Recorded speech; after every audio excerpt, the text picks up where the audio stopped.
Vou Te Dizer, o podcast do Instituto PG. Sejam bem-vindos ao Vou Te Dizer, o podcast do Instituto PG. Meu nome é Rodrigo Rodrigues e eu serei o anfitrião de hoje. E como convidado mais que especial teremos o irmão Mário Dias. O irmão Mário Dias, que ele é o atual diretor do CTM Brasil, já foi coordenador do Seminário Instituto aqui na região de Ponta Grossa. Ele já foi também presidente da Missão Brasil Teresina, casado com a irmã Carmen Dias, pai de 5 filhos, e é formado em administração e um mestrado multidisciplinar em semiótica. Seja muito bem-vindo, irmão Mário Dias. Obrigado, Rodrigo. Prazer estar aqui com vocês. É um prazer estar aqui, na cidade que eu amo tanto, né? Parte do meu coração está aqui em Ponta Grossa, porque apesar do pouco tempo que nós passamos aqui em família, mas foi intenso. E nós amamos de verdade a juventude aqui. E é uma bênção estar aqui hoje novamente com vocês. Obrigado pelo convite. Nós agradecemos, irmão. Sabemos que você tem uma parte bem importante na história, né? Tanto do Instituto Ponta Grossa, quanto do desenvolvimento dessa sede que nós estamos aqui hoje, né? Mas a gente vê que você já serviu em muitas coisas, mas uma coisa interessante de saber seria como o Evangelho entrou em sua vida. Bem, eu me batizei com 18 anos. Então foi numa época da minha vida que eu estava em busca de algo, né? E eu penso que em algum momento das nossas vidas nós estamos buscando alguma coisa. Algo está faltando, né? E para mim foi esse momento que, por mais que eu estava me formando naquela época num curso técnico, por mais que eu estava com a minha família, com meus pais, estava tudo muito bem, mas algo estava faltando. E foi nesse momento que comecei a buscar algo que estava faltando, que eu descobri que era exatamente o Evangelho do Salvador Jesus Cristo, né? Por algumas experiências espirituais que eu tive na minha vida, eu acabei indo procurar uma amiga minha, que era membro da igreja, e queria conhecer a igreja. Essa amiga minha me apresentou à igreja, depois fui batizado, servi como missionário 1 ano depois, e quando eu voltei, comecei a namorar com ela e nos casamos, que é a minha esposa hoje. Uau, que história, realmente muito bonita, muito tocante. Então, continuando, nós sabemos que você é casado com a irmã Carmen, é pai de 5 filhos, e você tem muitas bênçãos que vieram disso, né? Gostaria de saber se tem algum conselho para os jovens que estão se preparando para se casar. Temos uma foto, né, da sua família. Algum conselho que você tem para os jovens que estão se preparando para se casar, alguns recém-casados que estão começando a trilhar esse caminho que você já vem trilhando aí? Eu acho que uma das coisas que mais me marcou quando cheguei na igreja, eu tinha uma pergunta quando era jovem, né? Minha pergunta era assim: no dia que eu morrer, e meus pais morrerem, e se tem vida depois desta terra aqui, e eu me encontrar com eles, será que eles vão reconhecer que eu sou o filho deles? Essa é uma pergunta que tinha na minha mente. Não é, será que eles vão ser meus pais ainda? Tinha essa pergunta. E quando eu conheci, então, os missionários, conheci a igreja, eu descobri que o Senhor tem preparado um plano para que as famílias sejam eternas. E aquela pergunta foi respondida, ou seja, eu vou encontrar meus pais, eles vão saber que eu sou filho deles, e eu vou saber que eles são meus pais. Então eu penso que isso não mudou nada desde que o Senhor começou esse plano até hoje, né? Então um jovem que tem um desejo de formar uma família, tem que lembrar que na igreja nós não só formamos família, nós formamos famílias para a eternidade. E se nós desejamos formar uma família, temos que nos casar, né? E um provérbio que lá para trás, um provérbio assim, muito simples, mas acho interessante, fala assim, que você vai se casar com quem você namorar. Eu acho isso é lógico, né? Mas esse provérbio quer dizer o seguinte, de que o seu esposo, a sua esposa, é o seu namorado hoje, ou a sua namorada hoje. Não é uma pessoa que vai mudar só porque casou, é a mesma pessoa. Então acho que um bom casamento, ele começa primeiro num bom namoro. Essa é a grande base, né? Então, quando eu encontrei a minha esposa, a Carmen, né? Nós tínhamos nossos sonhos de formar família, de ter uma família eterna. E isso junto nos trouxe até aqui. Né? Você está vendo aí toda essa turma aí, né? Quando nós começamos, você não consegue imaginar, né? Que vai ter os filhos e tudo mais. Mas algumas coisas nós tínhamos desejo de ter filhos. Também é outro ponto muito importante. Às vezes os jovens querem casar, mas não querem ter filhos. Eu acho que as escrituras mostram que, e a família proclamação ao mundo diz que o mandamento dado a Adão e Eva continua em vigor até os dias de hoje. Né? Então tudo isso junto é que eu acho que faz com que um jovem hoje que quer formar uma família, exercendo fé no Salvador Jesus Cristo, pode realmente formar uma família para o Senhor. Né? Desejo de estar juntos eternamente, desejo de ter filhos, Programação à Família fala que os homens têm 3 P's, né? Lá fala que o homem tem que proteger, prover e presidir. E lá diz que o maior chamado de uma mulher é ser mãe. Então, quando os jovens têm tudo isso em mente, no coração deles, e depois vão no altar do templo, e ali não é um casamento, ali é um convênio, é mais que um casamento. Às vezes o mundo vê o casamento como um evento. No Evangelho nós vemos como um convênio diferente. Ali, sob convênio, 3 pessoas se unem: marido, mulher e o Senhor. E quando esses 3 estão juntos, sempre vai dar certo. Eu acho que esses são algumas coisas que eu aprendi vindo lá de trás, né? Como um jovem ainda na igreja, que fazem a diferença agora. Está vendo, a família agora está aí. Já se passaram 33 anos, né? E temos desafios, somos imperfeitos, mas o Senhor continua nos ajudando a manter esse convênio que nós fizemos lá no início. Uma história realmente muito bonita de ver que o que começou de uma forma já muito bonita, de você procurando a igreja, de você confiando em um amigo, né? Aí não termina, né? Mas continua dessa forma tão bela, que é você conseguir constituir sua família, conseguir preservar esse relacionamento. E realmente é uma dificuldade que nós vemos no mundo de hoje, né? Uma coisa que acaba tendo que ter uma conciliação muito grande, né? Porque nós vamos ser bem chamados, você teve a sua faculdade.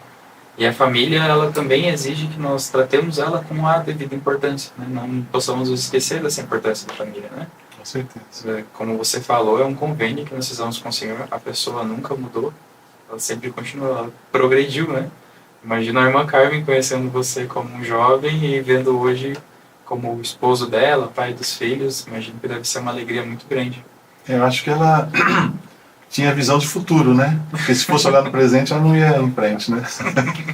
Ela pensou assim, vale a pena investir nessa pessoa. Acho que as mulheres têm um pouco de previsão de futuro às vezes. Mas esse ponto a gente pode deixar. Esse seu início na igreja, né? Ele começou por causa dela, né? Por causa de um amigo.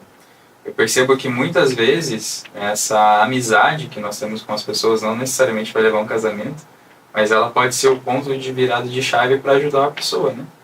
Podemos ver quantas bênçãos você pode colher ao longo desse tempo por ter confiado em um amigo. E por um amigo ter confiado em te apresentar a igreja, né? Pela coragem que ela teve de ver você precisando da resposta e indo lá, te entregando, te ajudando, te apoiando. E tenho certeza que esse vínculo que vocês criaram perdura até hoje, em que vocês estudam juntos, aprendem juntos, né? Vocês têm algum costume de estudar em família, alguma coisa que vocês fazem que vem desde aquela época, alguma coisa? Acho que a oração familiar, né? Foi sempre algo que nós, desde o começo, sempre fizemos. A noite familiar também, algo que nós sempre... Às vezes fala aqui ou fala lá, né? Tem aqueles, quando as crianças vêm, por exemplo, você fica pensando se vale a pena continuar, né? Que é mais uma bagunça familiar do que uma noite familiar, né? Às vezes vale a pena continuar, mas aí você fala, não, vale a pena, vamos continuar, né?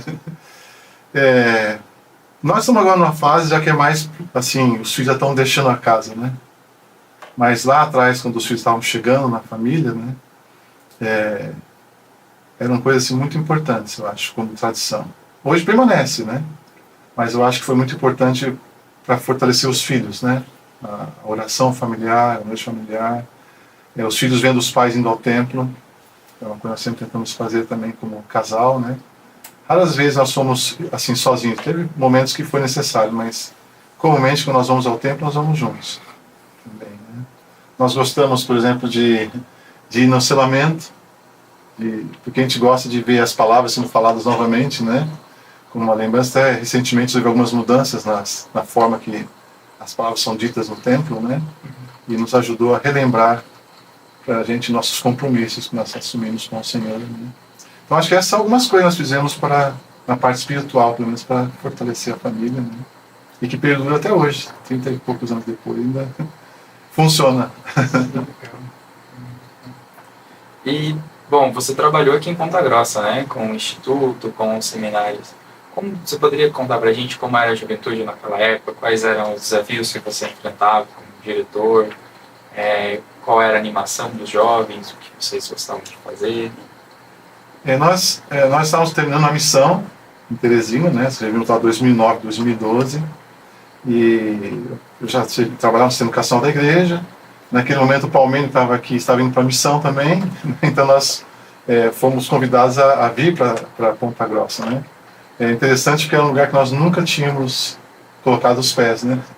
Então até o Palmeiras nos ajudou a alugar uma casa aqui, ele que alugou a casa pra gente e tudo mais, nós nem sabíamos onde nós íamos morar direito. E chegamos aqui em julho de 2012. Saímos de Teresina com 40 e poucos graus e chegamos aqui no inverno de Ponta Grossa. Todo mundo ficou doente e nós, independente disso, nós amamos o primeiro dia que nós pisamos aqui. Tivemos um grande amor por esse lugar. Ponta Grossa é um lugar diferente, eu já estive em vários lugares da igreja, né? Aqui é um lugar diferente, eu acho, do Brasil todo, aqui é um lugar muito diferente. A igreja aqui ela é pungente, né? Ela é forte, tem uma juventude forte. Poucos lugares da igreja no Brasil você vai ter uma cidade do tamanho de Ponta Grossa com 2 estacas, né? Ainda talvez uma 3ª estaca, né? Mas isso é fruto do trabalho da juventude. Eu acredito que muitos líderes que estão aqui hoje eram jovens há 20, 30 anos atrás. Então Ponta Grossa é uma coisa interessante sobre os jovens, que eles permanecem aqui, né? Casam e permanecem, né? E faz com que a igreja cresça aqui. Então quando nós chegamos aqui, eu particularmente fiquei muito admirado com o que eu vi aqui. Eu achava que estava indo para uma cidade mais do interior, assim, mais simples. Não, mas a igreja era muito forte. Aqui no Instituto Jovens, maravilhosos, né? E o Palmeiras deixou um trabalho muito bem feito aqui com a juventude. Já existia uma tradição de instituto e nós só acrescentamos algo mais, né? Você falou no início sobre que eu fiz parte da história, eu acho que não fiz tanto parte da história, porque essa sede já estava sendo construída quando eu cheguei, né? Na verdade, eu fiquei aqui poucos meses, né? Mas foram poucos meses de muita entrega. Assim, meu coração estava totalmente aqui em Ponta Grossa. Aprendi a amar a juventude daqui, tem uma juventude incrível, a liderança também. E hoje ainda consigo ver que tem uma juventude maravilhosa. Estou lá no CTM, quase semana chega lá um missionário de Ponta Grossa. A gente faz festa lá, né? Quando chega missionário de Ponta Grossa, né? Eu vou lá, eu tiro foto junto, né? Porque é como se, para mim, eu estivesse tendo a oportunidade de voltar aqui e ver, né? Tudo que eu passei aqui. E eu acho que, assim, em termos de desafios, o que mudou de 2012 para cá, eu acho que os grandes desafios hoje envolve tecnologia. Nós tivemos a pandemia, 2020, né? Até praticamente 2021 para 2022, estávamos saindo dessa pandemia. Então eu acho que isso não mudou só os jovens da igreja, isso mudou o mundo, né? Talvez hoje o grande desafio é você entender o que mudou. E às vezes eu vi alguns membros da igreja dizendo assim, não vejo a hora de terminar essa pandemia para voltar como era antes. Esse pensamento não era o pensamento dos profetas nem do Senhor. O Senhor não queria que ninguém voltasse como era antes da pandemia, né? Por exemplo, no CTM, os missionários ficaram tendo treinamento online 100%, porque não podia ir no CTM.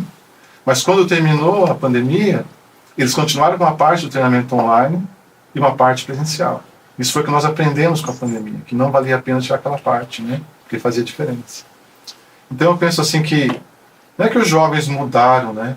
Talvez nós não estamos sabendo o que mudou com os jovens para saber lidar melhor com eles hoje. Porque nossos jovens hoje são maravilhosos, né? Eu trabalho no CTM, né? Eu tenho lá esses jovens com 19, 18 anos. São incríveis. Você colocar 300 pessoas, jovens, num prédio, e eles não destruíram o prédio, né? Tem que ser os melhores, né? Incrível. Se você for em qualquer universidade do Brasil onde tem 300 jovens naquela idade, você vai ver coisas, assim, horripilantes, né? Vai saber de coisas horríveis, né? Mas ali você vê santidade, você vê um grupo de pessoas que pensam no futuro melhor, você encontra um grupo de pessoas que estão deixando tudo para trás, colocando no altar, dizendo, Senhor, estou aqui, para o que o Senhor quiser. São só 18 anos de idade, né? Então, eu não acho que os jovens mudaram, de fato. Na verdade, nós temos uma juventude hoje maravilhosa, mas eu acho que talvez nós temos que aprender como lidar com essa nova realidade. Que essa mudança veio de lá para cá, especialmente a pandemia, né? Mas eu continuo acreditando que a nossa juventude não tem igual. É que eu fico no CTM, eu só lido com essa parte dos jovens da igreja, né? Realmente, os jovens, eles passaram, não só os jovens, né, mas seus membros em geral, né, nós vemos vários desafios que foram surgindo por causa da pandemia, mudou-se a forma do mundo se comportar, do mundo se portar mediante algumas situações, aglomerações e tudo. Desejo por fazer coisas fora de casa, né? Mas eu acho que isso é a chave do que você falou. Que entender, compreender e amar essa nova juventude é o que vai mudar, né? Você estava comentando sobre o CTM, né? Eu também estive lá e posso testificar sobre a espiritualidade que a gente sente lá, né? Desde o momento em que a gente chega e a saudade que fica na gente depois que a gente sai. Até hoje eu tenho muita vontade de voltar ao CTM, de ver as pessoas que eu conheci lá, fiz ótimos amigos. É uma época muito intensa na nossa vida, né? A primeira parte que você deixa, né, a sua família, mas quando você chega e você vê tanta gente disposta a amar e tanta gente fazendo a mesma coisa que você não se sente sozinho. Foi esse o meu sentimento quando eu cheguei lá. Eu lembro que eu cheguei e falei, nossa, mas tem tanta gente aqui, tanta gente ainda querendo ajudar, se demonstrando pronto, trazendo aquele espírito. Explicaram que o CTM, né, ele é dedicado assim como um templo, né, tem as suas diferenças, mas ainda assim é um lugar santificado, né? Então, o CTM Brasil foi dedicado pelo profeta Nelson, né, na época como apóstolo. Mais de 1997. Exatamente. E é um lugar muito especial. E hoje você está trabalhando lá, né? Faz quanto tempo que você está no CTM? 10 para 11 anos agora. 10 para 11 anos. Então você deve ter visto gerações de missionários que foram, já voltaram. Realmente isso é um lugar muito especial, né? Mas pensando no Instituto e no CTM, né, nós vemos que, se formos analisar, a gente vê que um complementa o outro. Você consegue enxergar isso, que é a preparação missionária, ou o retorno depois do jovem que saiu, né, da missão, que volta para cá? Como você enxerga o Instituto como um aliado do CTM? Olha, eu acho que tem duas coisas que eu vejo em comum entre um Instituto e um CTM. Os jovens vão no Instituto porque querem. O CTM é a mesma coisa. Um jovem não vai no Instituto porque faz parte de um chamado, ou porque se ele não for, vai ter algum tipo de sanção, assim, por parte da igreja. Não, ele vai porque ele quer, tem uma coisa no coração dele. Cada jovem que entra no CTM é a mesma coisa. Eu penso que esse desejo de buscar mais o Senhor começa no Instituto. Quando você começa a vir no Instituto, você quer alguma coisa na sua vida, né? Você sente que você precisa mais do Senhor. Porque se você só no domingo na igreja, tá bom, né? Já ia. Sai da sua casa, ir no sábado aqui, ou alguma coisa assim. Mas eu penso de que então o jovem que vem ao Instituto, primeiro é porque ele está buscando mais Deus na vida dele. Ele quer ter uma proximidade com o Senhor. E ele encontra isso no Instituto. Não só nas aulas, né? Ele encontra na própria juventude. É o único lugar na igreja que você vai encontrar um grupo de jovens que pensa igual você, que sabe se divertir dentro de limites que traz realmente alegria de verdade, né? Você vai encontrar pessoas que têm valores, que pensam no futuro melhor. E quando nós temos pessoas assim em volta da gente quer ser melhor, né? Mas mais do que isso, você encontra discípulos de Jesus Cristo. Pessoas que estão buscando a Cristo no meio de um mundo que está assim, indo para longe de Cristo, né? Então, eu acho que o Instituto é esse ponto seguro, onde você vai encontrar pessoas que estão buscando a Cristo. São imperfeitas, têm seus desafios, né? Falham como qualquer outra pessoa, mas estão lutando para buscar a Cristo na vida delas. Quando você chega no CTM, você chega lá, como eu falei, né? Colocando tudo que você tem no altar para o Senhor. Então, às vezes no CTM você vai encontrar, como eu já vi, um jovem chegando no CTM só com uma sacola de plástico na mão. E tudo que ele tinha está dentro de uma sacola de plástico. Aí você pensa assim, será que ele está triste, né? Não, estava feliz. Porque tudo que ele tinha estava dando para o Senhor, né? Então eu penso assim de que a nossa juventude de igreja hoje tem algo muito forte ligado à vida pré-mortal. Eles foram selecionados pelo Senhor. Mesmo aqueles que às vezes você pensa, esse aqui está meio fraco, tal, não, mas ele tem algo.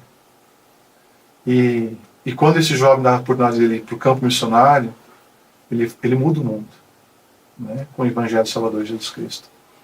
Então, eu acho que o Instituto e o CTM estão muito ligados, né? Quando eu deixei o Instituto, para mim foi muito difícil.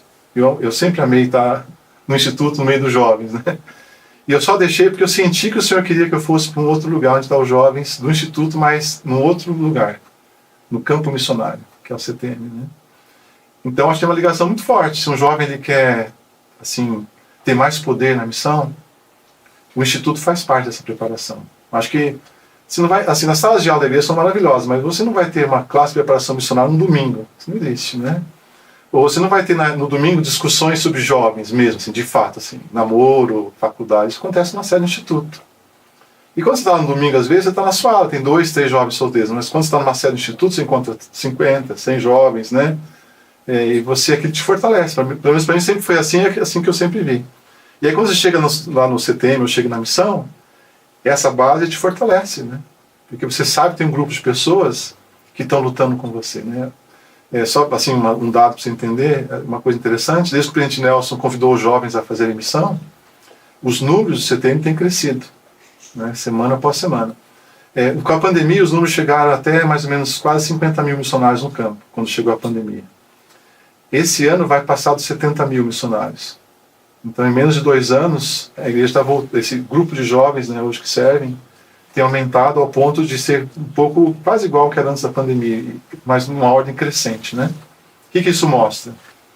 Que temos um grupo de jovens na igreja que continuam buscando o Salvador Jesus Cristo. Querem buscar o Salvador, né? E o Instituto é esse momento. Que quando eu estou buscando o Salvador, ali é o lugar que eu preciso estar. E ao chegar no campo missionário, isso vai fazer diferença.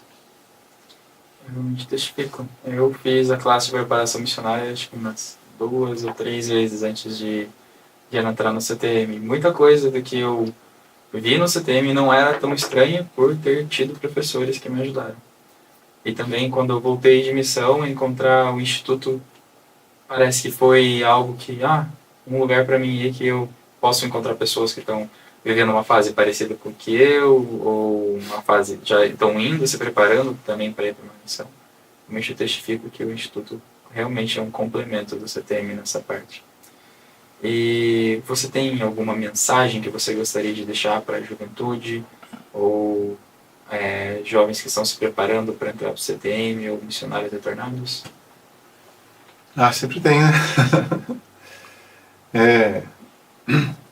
Eu penso que a coisa mais importante de tudo é o Salvador Jesus Cristo.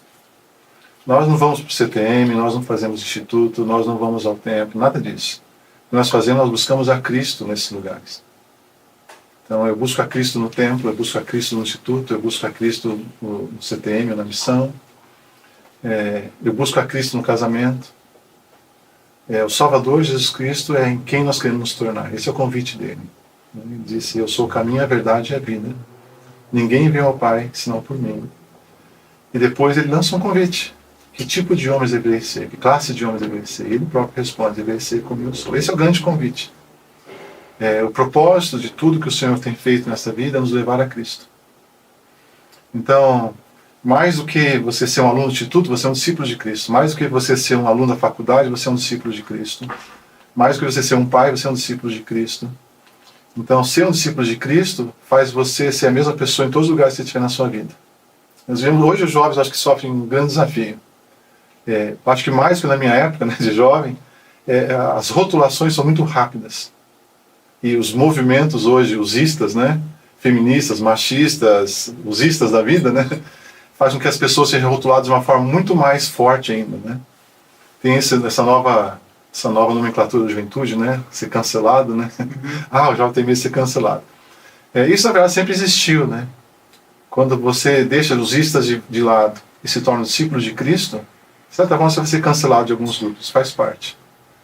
Então, mas somente em Cristo você pode encontrar paz, somente em Cristo você pode encontrar realmente felicidade na sua vida. Às vezes é difícil ver isso nos dias de hoje, né? Sei lá, às vezes temos um mundo tecnológico. E às vezes tem jovem que acredita que Cristo não seria capaz de mexer no celular, por exemplo. Quando na verdade ele nem precisa de celular para se comunicar conosco, né? O celular precisa de bateria ser carregado, né? Ele é muito mais do que nós imaginamos, ele é muito mais presente do que nós imaginamos. Eu acho que outra coisa importante para a nossa juventude hoje é que são muito cobrados. E às vezes alguns tendem para o perfeccionismo, né? Mas o convite de Cristo é se aperfeiçoar em Cristo, se aperfeiçoar nele. O perfeccionismo ele é querer fazer tudo certo ou tudo rápido. Se aperfeiçoar em Cristo é entender que haverá falhas, entender que você cresce de passo a passo, mas é saber que tem alguém do seu lado que vai estar sempre lá para te ajudar. que é o Salvador. Né? Então, às vezes, não sei, talvez por um pouco de falta de entendimento do plano do Senhor, alguns pensam que o Salvador era para os pecadores. E é isso mesmo. E todos nós somos pecadores. Mas o Salvador, ele não só está focado em nos ajudar a nos livrar dos nossos pecados. Ele também está, assim, interessado em nos ajudar a vencer os desafios da vida. Então, o plano não foi feito para que você vá sozinho. Por mais que o mundo hoje fala que você tem que amar a si mesmo, fazer as coisas sozinho, mas o plano do Senhor foi feito para você ter Cristo ao seu lado sempre. Para te ajudar a vencer os desafios, ajudar a vencer os pecados, te fortalecer. Então, quando a gente aprende que o Salvador é alguém que nos ama, que está conosco, mais do que nós imaginamos, né? Eu acho que a vida se torna um pouco mais simples. E a mensagem de Cristo é esta, né? Que nós possamos aprender para que nós possamos agir, mas mais do que isso, para que nós possamos nos tornar. Antigamente, no sistema educacional, tinha um triângulo, não sei se ainda tem hoje, né? Que é saber, sentir e fazer. Então, você sabe na mente, você sente no seu coração, pelo Espírito, que aquilo é verdade, para que você possa, então, fazer, aplicar aqui na sua vida. Mas, talvez se eu pudesse sugerir algo, além disso, o Senhor espera que nós possamos nos tornar. Nós fazemos para nos tornar.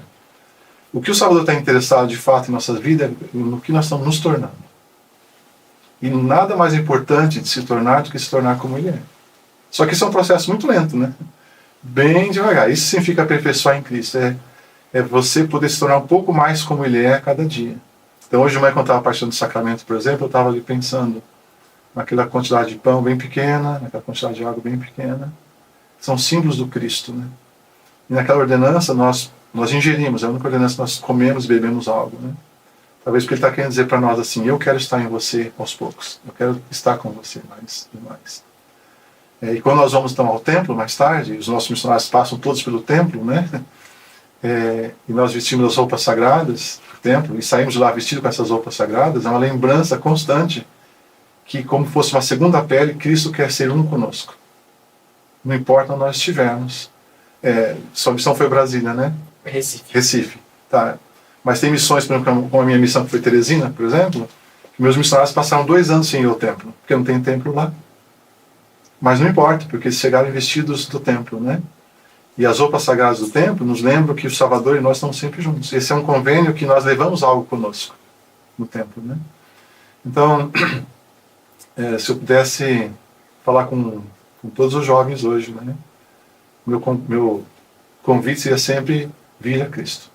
Não tem nada mais importante nessa terra, não tem nada mais que vai trazer felicidade e paz do que vir a Cristo. E vir a Cristo não significa se isolar do mundo, mas é exatamente o que ele falou, né? Que eles estejam no mundo, mas não sejam do mundo. Então, como eu falei para vocês, nossa juventude são maravilhosos. E o Senhor não quer que eles sejam isolados do mundo. O Senhor quer exatamente que nossos jovens estejam entre as pessoas do mundo para trazer os seus filhos aí de volta, né? Então, é assim que eu vejo nossa juventude hoje, maravilhosa, né? E quando centralizada em Cristo, se tornam poderosos. Muito obrigado, irmão. Realmente eu acho que foi um recado muito inspirador, principalmente para eu. Eu fiquei muito tocado pelo seu convite. Acho que eu fico muito grato por não ter vindo aqui hoje, mas eu gostaria de ouvir mais uma coisa. Se você pudesse compartilhar conosco um pouco do seu testemunho sobre a igreja, sobre essas coisas que você tem falando com a gente. Obrigado. Uma das reuniões da igreja que eu gosto muito, que é a reunião de testemunho da igreja. Primeiro porque eu gosto de ouvir o testemunho dos irmãos. E mesmo quando as pessoas falam, tem irmão que falando da vida dele, eu não ligo para isso. Eu gosto de ouvir o testemunho dos irmãos. Porque mesmo quando o irmão está falando da vida dele lá, de alguma forma ele está testificando de Cristo, né? E eu gosto de subir um púlpito para testificar de Cristo, né? Também. Porque eu sinto poder em Cristo. Eu sinto poder quando eu falo o nome dele. O Salvador, ele tem o poder de mudar as vidas, né? E mais do que isso, ele tem o poder de perdoar, ele tem o poder de transformar. E desde que eu cheguei na igreja, faz agora muitos anos, né? Eu sinto o poder de Cristo na minha vida. Eu me lembro que, quando eu não era membro da igreja, eu não gostava de domingos à tarde. Porque eu sentia que chegava segunda-feira no próximo dia, e eu busquei alguma coisa no final de semana e eu sentia que estava faltando algo, eu não sabia o que era. E eu fui batizado, no dia que eu fui batizado, foi no domingo, e naquela época eles batizavam e já confirmavam na mesma reunião, sabe? Aquele foi o último domingo que eu senti um vazio na minha vida. Já faz 30 e poucos anos. Então, Cristo pode preencher os nossos vazios, né? Pode nos fortalecer. Há um poder nele. E mais do que isso, há um grande amor em Cristo. Se alguma pessoa pensa assim, acho que eu não tenho mais chance. Sempre há. Enquanto Cristo estiver com os braços abertos e as marcas estiverem lá, nas mãos dele, né? É porque há esperança em Cristo. Eu sei que ele vive, que ele nos ama, e que todos aqueles que buscarem a Cristo poderão ter força para ir em frente em suas vidas. Em nome de Jesus Cristo. Amém. Amém. Muito obrigado pela sua presença e seu testemunho inspirador, irmã Mário. Obrigado por aceitar o nosso convite de comparecer ao nosso podcast. E espero que essa mensagem possa ter ajudado os jovens que vão ouvir e que vão ver com o passar do tempo. Esse podcast ele vai ficar lá, né? A gente vai postar e ele vai estar sempre lá. E é realmente isso aí, só um sentimento de gratidão de poder também estar aqui com você.